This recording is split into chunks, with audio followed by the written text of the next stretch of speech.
우리 애가 상위권이면 좋겠다는 이유를 가지고 문제집을 선택을 하시면 안 돼요. 그러니까 제가 누누이 하는 얘기지만 중심은 항상 누구여야 된다? 우리 애여야 된다.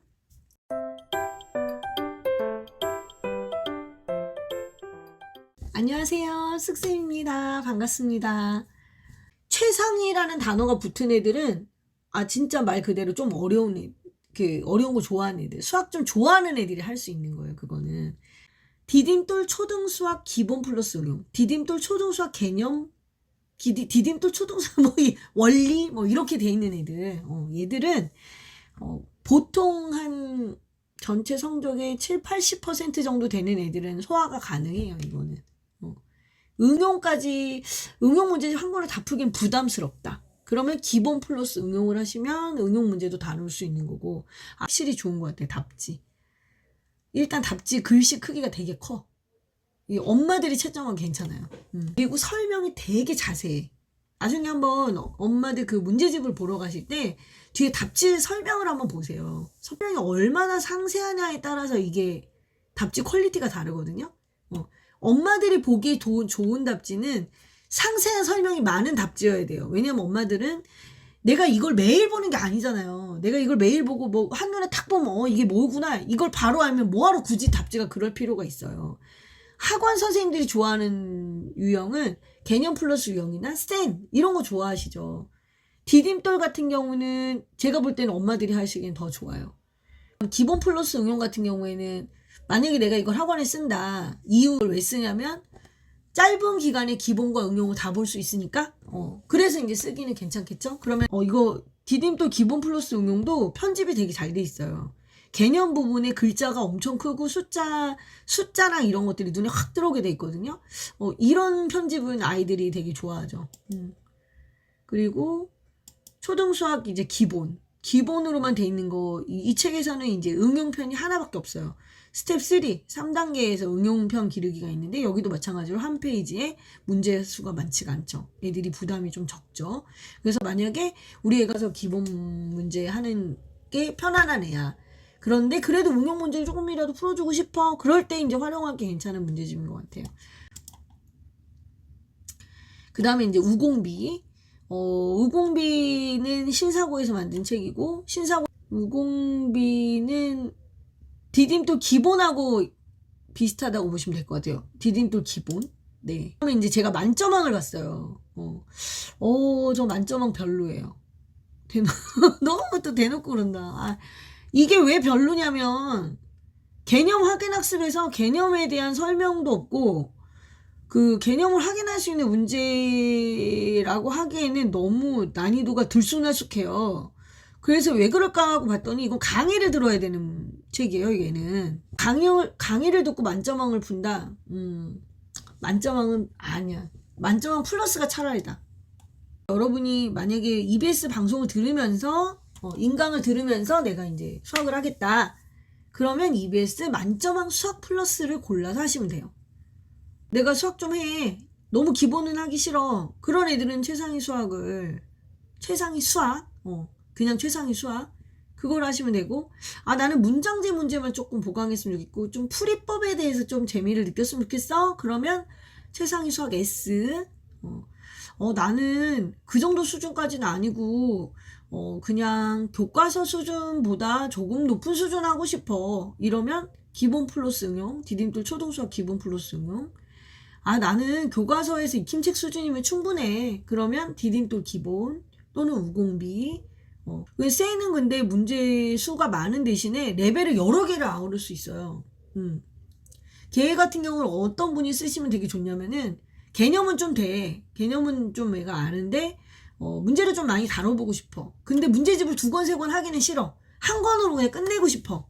그런 애들은 쌤이 좋죠. 왜냐면 A, B, C 단계에 최상위 수학까지 다 들어가 있는 셈이거든요.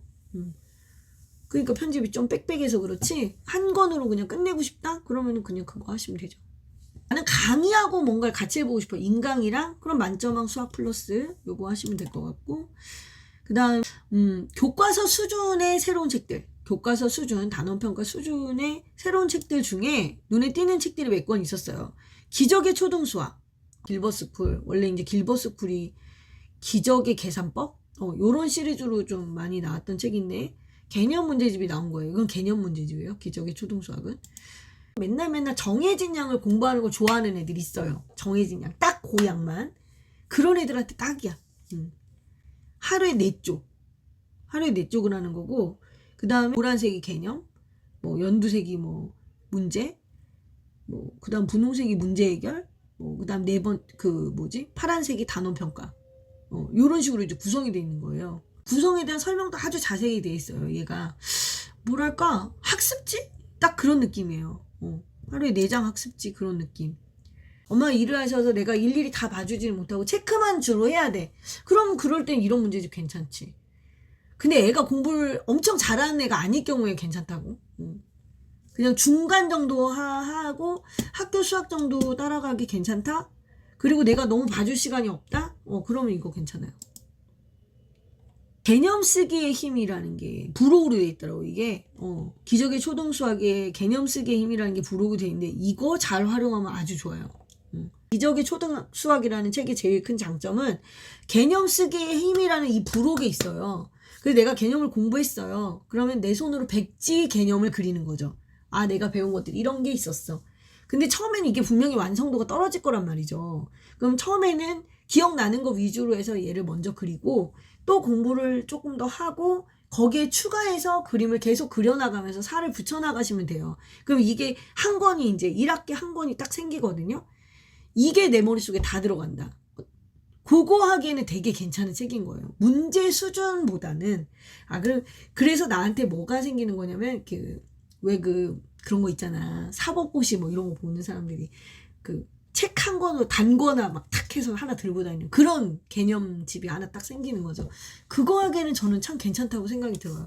만약에 내가 프랜차이즈를 하지 않으면 나는 친구들한테 이걸 한번 시키고 싶다. 그런 생각이 되게 많이 들었던 책이었어요, 이 책은. CMS에서 또 이제 새로운 시도를 하셨더라고요. CMS 출판에서. 그러니까 CMS는 원래 되게 유명한 사고력 학원이죠. 그런데 요즘의 트렌드는 사고력만으로는 사실은 좀 어렵습니다. 왜냐면 그 특목고 한참 잘 나갈 때 사고력 학원이 제일 잘 나갔어요. 문제집 종류도 많았고. 근데 이제 문제는 점점 그 시장이 줄어들고 있는데 영재 바라보는 애들만 사고력 학원에서 데리고 수업을 할 수는 없잖아요. 일반 친구들도 많이 오잖아요. 그럼 그 친구들은 학교 교과를 무시할 수가 없는 거죠.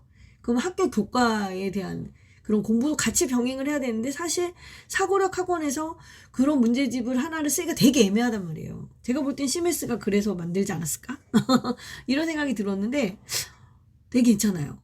이거는 어떤 면에서 또 괜찮냐면 제가 이것저것 되게 괜찮다 이렇게 하는데 자기 스타일 맞는 걸 찾아 쓰시면 돼요. 이 학원이 CMS 출판이 굉장히 오래된 사고력 학원이라는 거를 잘 보시면 좋아요. 그래서 그 사고력에서 했던 방식을 이용해서 개념 이해에 도움을 주는 이런 문제집을 만든 거예요. 그래서 모든 단원이 다 뛰어나다 이런 거보다 번뜩이는 것들이 있어요.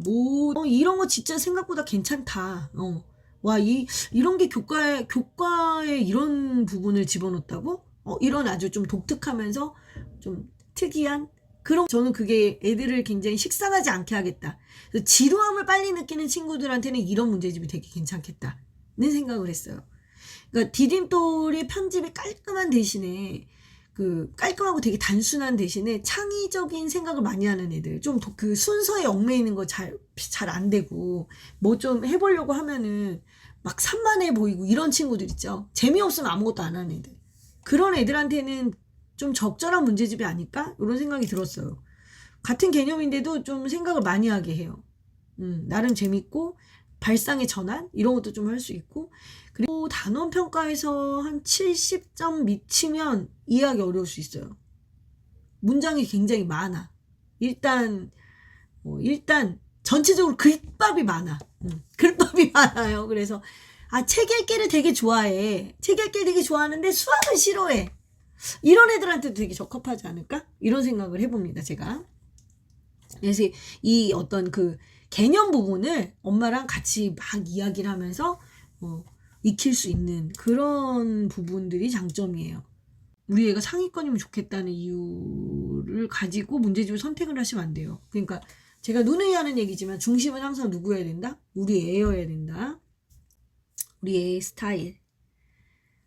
학교 수업이 위주인지 애하고 엄마하고 잘 맞아야 되죠. 그죠? 정확하게 나는 딱딱 장수 맞춰서 푸는 게 좋다. 문제도 너무 많은 것도 싫고 너무 막 문제 적어가지고 그거 생각하고 막 머리 쓰고 이런 거 싫어한다. 그럼 그 애한테 맞춰서 가시면 돼요. 걔는 나중에 이제 사고력을 키워서 그런 종류의 문제들을 풀면 되고, 걔는 대신에 남는 시간에 뭐를 많이 해야 되겠어? 책을 많이 읽어야겠죠. 책 많이 읽고 대화를 많이 해야 돼요. 어려운 단어도 막 써가면서 그런 대화 막 하시면 되고, 어떤 친구는 수학 문제 푸는 거 자체를 좋아하는 애들이 있어요.